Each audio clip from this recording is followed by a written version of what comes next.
এনেকৈ আৰু কিমান দিন থাকিম বুলি ভাবিছ? মই তোক কিবা এটা সুধি আছোঁ, শুনিছনে? শুনিছোঁ, কিন্তু এই বিষয়টোৰ কথা পাতিবলৈ মোৰ অলপো মন নাই। তই মোক কি ক'বলৈ আহিছ, কি বুজাবলৈ আহিছ, মই ভালদৰে জানো।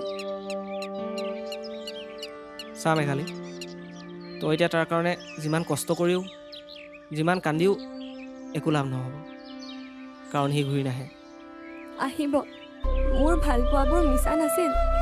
তই কচোন, দেউতাই তাৰ আৰু মোৰ বয়স হোৱাৰ পাছত বিয়াখন পাতি দিম বুলিও কৈছিল। চা, তই এতিয়া তোৰ কাৰণে নহ'লেও তোৰ দেউতাৰ কাৰণে নিজক সলনি কৰ। দেউতালৈ চাচোন, কিমান কষ্ট কৰি তোক ডাঙৰ দীঘল কৰিলে, আৰু তেনেস্থলত তই যদি এতিয়া এনেকুৱাখন কৰি দেখুৱাও, তোৰ দেউতা কেনেকৈ জীয়াই থাকিব ভাবিছা?